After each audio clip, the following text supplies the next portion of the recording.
Saudara, Komisi Informasi Pusat atau KIP kemarin mengabulkan gugatan soal keterbukaan ijazah Jokowi. Dengan demikian, salinan ijazah yang digunakan Jokowi dalam pencalonan Presiden RI adalah informasi terbuka untuk publik. Lalu apa implikasi dari putusan KIP ini dan bagaimana dampaknya terhadap proses hukum kasus ijazah Jokowi di Polda Metro Jaya? Kita ulas malam hari ini bersama pemohon keterbukaan ijazah Jokowi di KIP, Bona Tua Silalahi. Bang Bona, selamat malam. Udah lega ya Bang ya diterima nih kemarin sama KIP? Lega banget. Lega banget. Ada juga relawan Jokowi, Prabowo Gibran, David Pajung. Bang David, selamat malam. Malam, Mbak Audrey. Dan ada juga hadir melalui sambungan virtual Ketua KIP periode 2009-2013, Ahmad Alamsyah Saragih. Pak Alamsyah, selamat malam. Ya, selamat malam. Sorry kalau suara kecil ya. Aman. Oke, saya mau nanya dulu sebagai pihak pemohon. Kemarin KIP ini sudah memutuskan memerintahkan agar KPU sebagai pihak termohon menyerahkan salinan ijazah Presiden ke-7 RI Joko Widodo kepada Anda, Bang Bona, sebagai pihak pemohon. Pertanyaannya, 1 hari setelah putusan, sudah diterima belum salinan ijazah Presiden ke-7 RI Joko Widodo? Belum. 14 hari setelah putusan baru nanti diserahkan kalaupun mereka tidak KPU tidak melanjutkannya ke petun. Kalau melanjutkan ya bisa jadi lain cerita seperti itu. Jadi Anda nunggu ini sekarang? Nunggu. Kemarin pada saat diketok palu sudah ada putusan dari KIP, Anda sebenarnya sudah memprediksi atau sebenarnya ini di luar dugaan nih bahwa KIP akan mengabulkan gugatan Anda? Sebenarnya apa ya, hakim KIP, majelis komisioner KIP itu sebenarnya berpihak kepada keterbukaan informasi publik. Jadi dia itu akan mengejar informasi ini pertama kan dikuasai atau tidak. Kalau dikuasai, diberi atau tidak. Kalau tidak, dikecualikan atau tidak.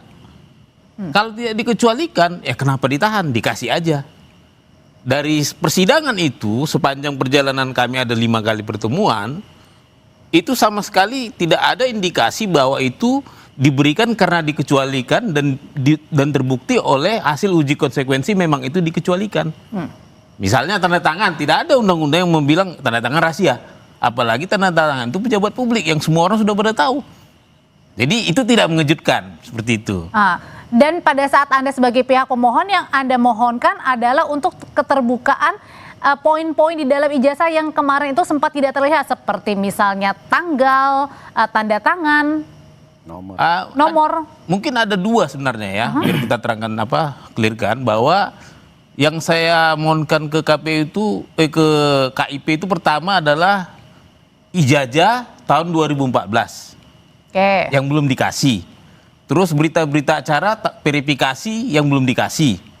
Baru yang terakhir tadi yang ijazah 2019 tapi diblurkan, dikaburkan. Nah, yang 2 ini sudah diberikan pada saat proses mediasi. Kan dibaca komisionernya juga ada hasil mediasi. Nah, yang untuk yang ketiga ya, itu ada 9 item yang disembunyikan. Nah, akhirnya di mediasi saya minta bilang, tak usah 9, 3 aja deh saya bilang. Apa itu 3? Tanda tangan rektor, tanda tangan dekan, dan tanda tangan dekan yang melegalisasi. Cuman itu, tapi itu pun tidak diberikan. Sebenarnya diberikan tapi tidak boleh disalin, hanya dilihat saja. Ya untuk apa juga. Jadi akhirnya saya maju terus, mediasi saya tempur terus. Kita harus bisa mendapatkan salinannya, bukan hanya melihat seperti itu. Kenapa sih harus mendapatkan salinan, Bang? Alasannya apa? Apakah karena penasaran atau karena memang mendukung upaya dari Mas Roy Suryo untuk membuktikan bahwa ijazah Pak Jokowi ini tidak benar? Atau yang bagian mana ya? Kebetulan kan aku S2 S3-nya kebijakan publik ya. Dan juga aktivis keterbukaan informasi publik. Nah, begitu aku tahu ini adalah masalah pejabat publik, maka dia mau tidak mau harus terikat pada hukum-hukum publik. Yaitu Undang-Undang Keterbukaan Informasi Publik, Undang-Undang Pelayanan Publik. Jadi berangkat karena keresahan, bukan karena mendukung yang dilakukan Mas Roy ini untuk menuding? Pasti karena ada permasalahan publik. Tapi karena ada permasalahan publik sudah lama, jadi aku buat sebuah penelitian. Penelitian itu mau nggak mau saya harus buat hipotesis. Dan hipotesisku itu adalah ijazah tidak ada. Supaya metodologiku ini mengarah ke sana. Kalau ibaratnya penelitian tanpa hipotesis itu seperti penelitian tanpa punya kelamin. Maaf ya. Oke. Nah, jadi karena saya sudah tetapkan hipotesis bahwa ijazah tidak ada, maka semua langkah-langkah metodologi Ijazah tidak ada, maksudnya ijazah Pak Jokowi tidak Iya. ada, tidak ada. bukan palsu. Bukan. Beda Aku loh. sampai situ. Oke. Kan sebenarnya sebelum bicara palsu tidak kan ada dulu, ada atau tidaknya dulu. Oke, ijazah tidak ada tadi. Iya. Oke, lanjut. Baru aku buat lagi metodologinya. Nah, karena aku berangkat dari jalur keterbukaan informasi publik, dokumen publik, maka yang ku cari ini pasti bukanlah dokumen primer, bukan dokumen ijazah asli, tapi dokumen sekunder yang syukur-syukur primer, yaitu fotokopi yang terlegalisir, yang dikuasai oleh badan publik yang sah, seperti itu. Oke, lah kemudian lalu untuk alasan untuk ke KIP sendiri karena tadi tidak menerima. Itu tahapan, karena awalnya saya minta secara resmi melalui PPID, tidak dikasih. Alasannya? Alasannya rahasia. Ah. Saya sanggah ke atasan PPID, tidak dikasih juga. Alasannya? Ada alasannya rahasia juga. Oke. Baru saya tempuh yang namanya jalur KIP tadi, sengketakan informasi ini.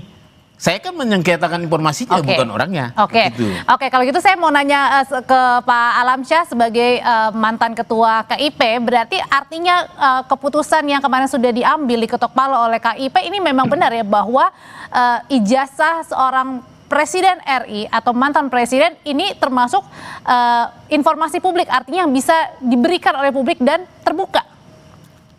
Udah jelas itu kalau ijazah itu kan sebetulnya bagian dari riwayat hidup ya. Dia masuk di dalam pasal 17 itu adalah informasi yang dikecualikan untuk warga negara gitu ya. Tapi pengecualian itu di pasal 18 ayat 2 sudah dinyatakan bahwa tidak berlaku pengecualian itu sepanjang terkait dengan posisi seseorang dalam jabatan publik, kira-kira gitu ya. Jadi putusan Komisi Informasi sebetulnya tidak terlalu rumit dan ketika KPU memberikan salinan itu sudah benar, tapi ketika dia hitamkan bagian-bagian tertentu termasuk tanda tangan dekan atau rektor itu tidak relevan untuk dinyatakan sebagai informasi pribadi. Kenapa? Karena tanda tangan seorang dekan, rektor itu adalah juga bukti-bukti atau identiti yang terkait dengan posisi dia di dalam jabatan publik. Ya. Jadi nomor-nomor yang dalam ijazah segala macam itu harus punya reason yang kuat KPU untuk menyatakan bahwa itu memang dikecualikan. Tapi kan di persidangan sudah terbukti bahwa alasan-alasannya tidak dipandang oleh majelis komisioner cukup bisa diterima secara hukum sehingga kemudian diputuskan itu semua informasi terbuka. Sederhana sebetulnya ini masalah, nggak terlalu rumit. Jadi Pak Alamsyah ini ingin mengatakan bahwa pada saat tadi tidak ditutupi begitu ya, untuk tidak dikasih tahu atau tidak diperlihatkan begitu ya, atau dikecualikan. Tadi ada tanda tangan, ada kemudian juga tanggal ya Bang ya, ada nomor. Nah ini adalah sebenarnya memang yang tidak masuk akal, untuk apa seperti itu gitu? Nggak masuk akal, menurut saya tidak cukup alasan, sehingga kalau tidak cukup alasan secara hukum ya wajar kalau Komisi Informasi bilang diputus. Kalau saya mikir itu masih cukup bijak ya, dikasih mediasi dulu segala macam. Menurut saya ini keputusannya harusnya bisa cepat, langsung ditawarkan mediasi saat itu juga dalam waktu sebentar juga, mungkin dalam cuma 2 kali sidang, 2 hari berturut-turut atau bahkan 1 hari, menurut saya itu bahkan udah bisa diputus. Tapi bagi saya yang paling penting apa yang diusahakan oleh teman-teman Bona Tua dan lain sebagainya ini adalah sebuah hak publik ya. Dan yang lebih penting, kalau kekuatan ini sudah putusan ini sudah berkekuatan hukum tetap, dan maka saya sarankan sebaiknya KPU nggak usah banding, nggak usah apa, ini sudah terang benderang ya, supaya semua proses-proses election ke depan itu sudah ada acuan. Jadi nggak usah, ya malu aja kita ya sebagai bangsa ya, masa cuma mengakses informasi seperti ini aja. Oh jadi Anda menyarankan bahwa KPU ini sebenarnya tidak usah untuk mengajukan banding ya? Saran saya, walaupun KPU punya hak, tapi menurut saya kan ini sudah sesuatu yang sudah fix ya, dan mungkin dulu memang KPU belum melakukan analisis lebih dalam, memiliki reason-reason yang cukup kuat sehingga ketika terjadi sidang ya, Oke. tidak terlalu rumit bagi Komisi Informasi. Jadi menurut saya sih ini kalau mau KPU justru bikin sejarah bagi Presiden untuk KPU ke depan atau bahkan untuk semua election di seluruh Indonesia. Ya. Kira-kira begitu. Oke, Bang David, dengan putusan atau putusan kemarin dari Komisi Informasi Pusat begitu untuk memerintahkan salinan ijazah Pak Jokowi untuk diserahkan kepada pihak pemohon, dalam hal ini Bang Bonatua Silahi, pertanyaannya apakah kemudian hal ini, keputusan ini bisa semakin membantu pihak tersangka Mas Roy Suryo CS untuk memenangkan kasus mereka, atau semakin menekankan lagi bahwa apa yang menjadi tanda tanya untuk ijazah Pak Jokowi akhirnya semakin dikuatkan? Ya, sebenarnya ini sangat nggak ada pengaruhnya ya kepada persoalan yang dihadapi Roy Suryo CS. Nggak ada pengaruhnya saya katakan, karena pertama kan itu sudah proses yang sedang berlangsung di dalam proses hukum ya. Nah, karena yang dituntut kawan Bonatua dan kawan-kawan ini adalah urusan dokumen arsip ya, arsip legalisasi ijazah yang ada di KPUD. KPU Pusat ya.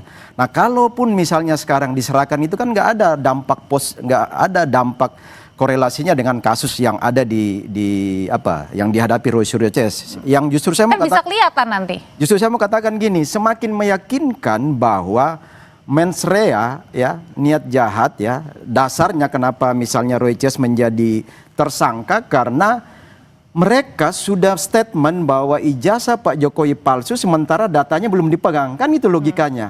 Mereka masih mencari-cari data, mencari dokumen ya. Lalu kemudian sejak dini sudah statement bahwa ijazah Pak Jokowi palsu. Karena tadi juga karena Bang Bonatua juga bilang pada saat mencari itu kemudian tadi alasannya dirahasiakan ya? Ya. Jadi artinya dasarnya bahwa statement kawan-kawan Roy Suryo itu nggak pegang data, nggak pegang ijazah asli, nggak ada dokumen. Lalu kemudian apa dasar menyatakan palsu? Nah sekarang baru mencari kan. Nah sekarang bahkan kalau nggak salah ingat 2 bulan lalu kata Roy Suryo CS, kami sudah ambil fotokopi dari KPUD ya, udah dikasih. Nah itu nggak ada sama sekali pengaruhnya, karena sebenarnya dalam case itu asli apa palsu itu harus melihat ijazah aslinya kan yang dipegang oleh Pak Jokowi yang sekarang ada di penyidik Polda Metro Jaya. Jadi apa yang dicari selama ini itu tidak ada korelasi dengan kasus yang menjerat Roy CS. Nah sekarang gini, justru saya salut kepada saudara Bonatua dan kawan-kawan, karena maksud baik dia adalah sebagai pengamat kebijakan publik ingin mengetahui apakah ijazah itu ada atau tidak. Pertama itu tadi, dan itu dasar akademisinya ada. Dasar akademisnya ada karena ada hipotesa, dugaan sementara, bukan kesimpulan menuduh palsu, kan itu beda. Makanya Pak Bonatua ini nggak dilaporkan karena nggak ada korelasi dia menuduh ijazah palsu. Karena pengen tahu aja. Pengen tahu aja, mens rea-nya nggak ada, niat jahat nggak ada di situ. Sementara teman-teman Roy dan kawan-kawan itu kan ada mens rea, niat jahat, sudah menuduh palsu padahal data nggak punya, gitu loh logikanya. Oke, kalau gitu pertanyaan selanjutnya adalah ketika nanti salinan ijazahnya Pak Jokowi diberikan kepada Anda, Bang Bona, sebagai pemohon, apa yang akan Anda lakukan? Usai jeda ya, tetap bersama kami di Sapa Indonesia Malam. Jadi Bang Bona, Anda kan sedang melakukan penelitian dan hipotesa Anda adalah ijazahnya Pak Jokowi tidak ada, bukannya palsu atau asli ya, ijazahnya tidak ada. Tanda tanya. Lalu kemudian kemarin KIP sudah ketuk palu. Kalau misalnya KPU, bukan kalau ya, sudah memerintahkan KPU untuk memberikan salinan kepada Anda sebagai pihak pemohon. Pertanyaannya, kalau salinan ijazah Pak Jokowi sudah terima, apa yang akan Anda lakukan pertama kali? Pasti yang pertama, karena ini aku minta untuk publik, ini kuserahkan ke publik. Siapapun publik silakan mengaksesnya. Jadi oke, kalau ini kita kasih ke publik, termasuk tim-tim yang pro dan kontra, termasuk terutama Pak RT yang punya kepentingan, Mas Roy sangat punya kepentingan untuk memvalidasi ini, mereka pasti butuh ini. Nah, buat Anda apa kalau gitu untungnya? Lah saya nanti akan masuk ke tahap sebenarnya ini sudah saya uji di Mahkamah Konstitusi. Ya, artinya tanpa dapat 9 ini pun aku sudah tahu bahwa tidak ada pernah autentikasi sesuai dengan Undang-Undang Kearsipan. Tadinya kan aku minta 2 ini, Mbak, ijazahnya dan berita acara verifikasi, klarifikasi dan autentikasinya. Tapi ternyata oleh KPU hanya punya data verifikasi. Jadi ijazah fotokopi ini belum diklarifikasi dan belum diautentikasi sesuai undang-undang kearsipan. Artinya? Artinya ada maladministrasi di sini. Ada gap antara fotokopi ijazah dengan asli, tidak ada yang ketemu. Atau lebih kasarnya begini, belum ada badan publik yang pernah melihat ijazah asli beliau. Jadi Saya ada boleh jawab tuh, Mbak. Nah, yang paling substansi gini, karena ini kan yang terkait dengan Undang-Undang 14 2008 ini soal KIP ini kan, ini sudah merujuk pada hasil sidang KIP. Nah, sekarang begini. KPU pun akan menyerahkan dokumen itu kepada Mas Bonatua, itu hanya dokumen salinan kan, bukan ijazah asli. Jadi hanya fotokopi ijazah yang dilegalisasi. Ada cap stempel. Dan tidak ditutup-tutupi. Ya, nggak ditutup-tutupi, itu akan diserahkan. Nah, pertanyaannya memang di dalam undang-undang politik tahun 2017 kemarin itu kan bunyinya itu ijazah itu legalisasi lalu kemudian verifikasi. Bukan autentifikasi. Jadi PKPU itu bunyinya itu adalah verifikasi faktual lapangan. Jadi ijazah fotokopi yang dilegalisasi itu di store di KPU itu sudah sesuai. Nah, sekarang tugas KPU memastikan bahwa ijazah itu ada. Nah, itu kan yang dokumen yang mau diminta oleh Mas Bona.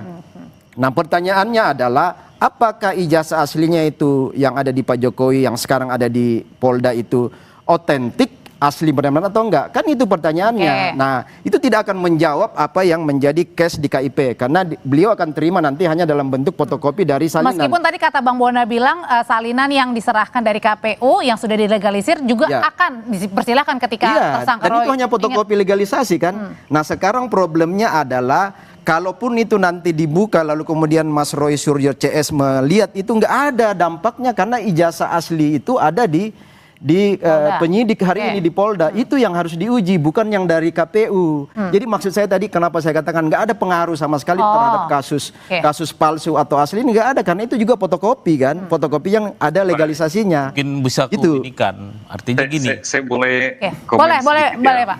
Nanti Bang Bona. Ya, silakan Pak. Saya kebetulan ini baterainya lowbat nanti malah putus tiba-tiba. Jadi begini, menurut saya pertama saya terima kasih sama Bonatua dan kawan-kawan ya dengan mengakses ini paling tidak sudah jelas status informasi salinan itu terbuka.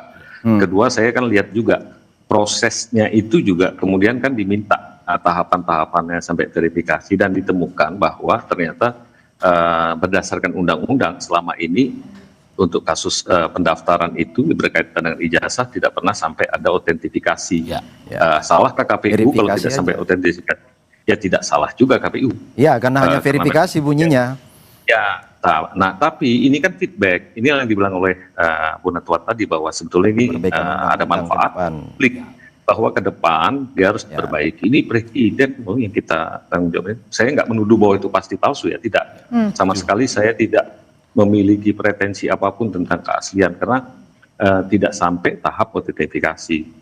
Nah, adapun kasus pidana inilah nanti yang akan masuk ke wilayah pengadilan. Andai kata memang sampai masuk pengadilan, tentunya di sana sampai tahap autentifikasi.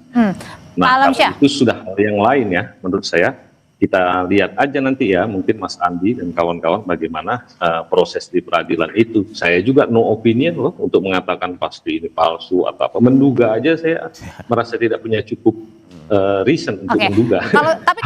Kalau ini pertanyaannya Pak Alamsyah, kalau ini pertanyaannya akhirnya KIP sampai memerintahkan untuk membuka salinan ijazah Pak Jokowi karena ini dianggap sebagai informasi sebagai informasi yang terbuka ya dan bagian sebagai keterbukaan informasi publik juga. Nah, pertanyaannya apakah Komisi Pemilihan Umum ini bisa disebut sudah melakukan kesalahan atau kelalaian?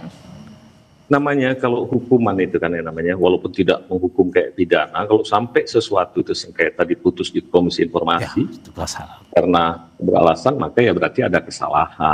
Nah, sebagai pejabat publik, para pimpinan KPU kalau masih punya etik, saya kesalahan bagian mana sebenarnya? Ya kesalahan bahwa memutuskan sesuatu tidak sesuai undang-undang. Karena yang sudah diputuskan oleh Komisi Informasi bahwa undang-undangnya harus terbuka gitu ya. Tapi kalau salah itu jangan kemudian kita anggap punya niat jahat, itu urusan lain lagi. Jadi maksud saya nggak sampai ke sana. Secara administratif keliru, sehingga dengan demikian Kalau diterima oleh KPU, maka kemudian tinggal KPU menyediakannya, memberikannya secara utuh dan menjadi presiden untuk ke depan, gitu ya. Bukan cuma untuk ijazah presiden. Oke, Pak Alamsyah. Sebenarnya ada itu Mbak. Jadi menambah dari Pak Alamsyah, sebenarnya kan interpretasi yang kita dengar kemarin ya, yang kita dengar karena ketika diminta ini ke KPU, kasus posisi Pak Jokowi kan sudah tidak presiden lagi ya, sudah selesai, sehingga itu dianggap bahwa dia tidak lagi dalam posisi sebagai pejabat publik menurut pasal 18 Undang-Undang KIP. Itu sebenarnya debatnya kemarin dengan KPU itu.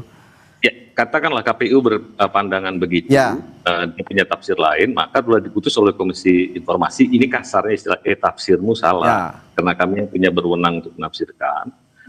Tafsirnya adalah karena ijazah itu dulu dipakai itu dalam konteks dia sedang mencalonkan sebagai presiden, dengan kata lain terkait dengan posisi dalam jabatan publik, gitu ya. Maka harus dibuka. Ya, wajar saja KPU kalau menafsirkan salah ya. Justru kan Komisi Informasi itu tepat memutus untuk sesuatu yang benarnya macam apa. Tapi Pak Alamsyah, Anda sebagai Anda adalah mantan ketua KIP juga, pernah nggak sih Anda menangani kasus yang kurang lebih hampir sama lah, akhirnya berkaitan dengan KPU, terus kemudian meminta untuk ijazah atau semacamnya lah dokumen-dokumen ini, sehingga akhirnya terjadilah peristiwa yang kurang lebih hampir sama sekarang? Ya, kalau kasus-kasus yang lain ya, kalau untuk KPU sih saya dulu tidak ada ya. Kasus-kasus lain banyak yang kemudian mungkin gini, istilahnya kami ragu. Menurut kami ini harusnya tertutup, tapi bagi pemohon ini terbuka. Dan undang-undang menciptakan yang namanya lembaga Komisi Informasi memang untuk pengadil, memutus sebetulnya mana yang benar. Ada juga kadang-kadang diperkuat putusan PPID itu, keputusan PPID bahwa itu memang tertutup karena menurut Komisi Informasi secara undang-undang yang benar harus ditutup. Ada juga yang ditolak permohonan. Jadi memang itulah fungsi Komisi Informasi. Jadi ketika ada dispute, perselisihan, beda tafsir gitu ya kan, nggak ada larangan orang untuk menafsirkan, tapi nanti ketika sampai di Komisi Informasi ya tafsir Komisi Informasi itulah yang harus jadi acuan. Berarti artinya adalah putusan ini juga bisa digunakan untuk pejabat-pejabat publik atau mantan pejabat publik lainnya? Ya sama, kalau sekarang saya kan dulu pernah jadi pimpinan ombudsman misalnya, ada orang yang mau minta, sekarang saya sudah tidak jadi pimpinan ombudsman. Dulu waktu Alamsyah punya ikut seleksi ombudsman, mana salinan ijazahnya? Ya pansel yang ada di Setnek, karena Setnek dulu yang di situ yang mengelola. Ya Setnek sebagai badan publik harus menyediakan. Kasih saja salinan ijazah saya itu, gitu kan. Dan ini kan sudah jadi presiden ya, sudah diputus oleh Komisi Informasi. Nah, ini mungkin jadi kita akan sampai pada tahap tidak lagi berselisih tentang salinan ijazah ini ya. Jadi mungkin menurut saya sedikit itu Bu Audrey. Mungkin ya bagus nih Pak Alamsyah dan tadi Bung Bonatua. Jadi ini sebenarnya pembelajaran terhadap proses politik kita ke depan. Jadi misalnya soal undang-undang politik termasuk nanti rujukan-rujukan PKPU itu sudah harus bunyi. Misalnya bukan saja proses verifikasi faktual, tetapi proses autentifikasi pun seperti yang dimaksud oleh Pak Bonatua tadi bisa masuk ke undang-undang kita nanti, sehingga nggak akan ada lagi debat-debat seperti ini, nggak ada lagi fitnah-fitnah untuk menuduh seorang presiden itu memalsukan ijazah.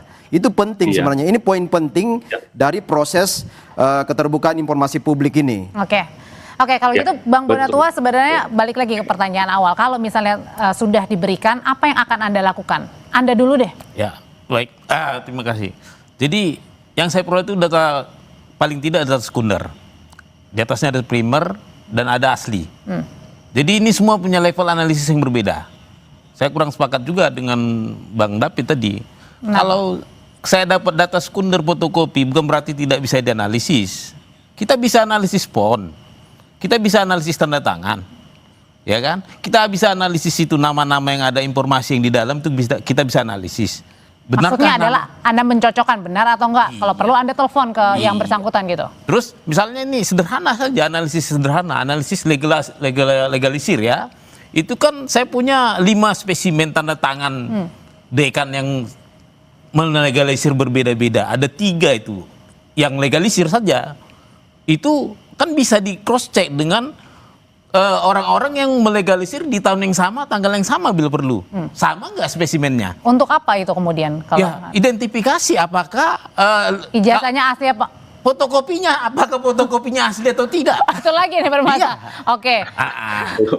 Ya kalau Seperti itu batas dugaan lah nanti ya. Jadi istilahnya Mas Bona akan bisa melihat dugaan apakah ada dugaan tidak sama, tidak identik atau identik, batasnya itu loh mungkin. Oke, tapi kalau misalnya balik lagi ketika misalnya ada yang mempertanyakan misalnya, wah jangan-jangan Bang Bona ini ada di kubu Mas Roy, sebenarnya Anda ada kepentingan atau enggak nih? Saya dari awal dikit lah.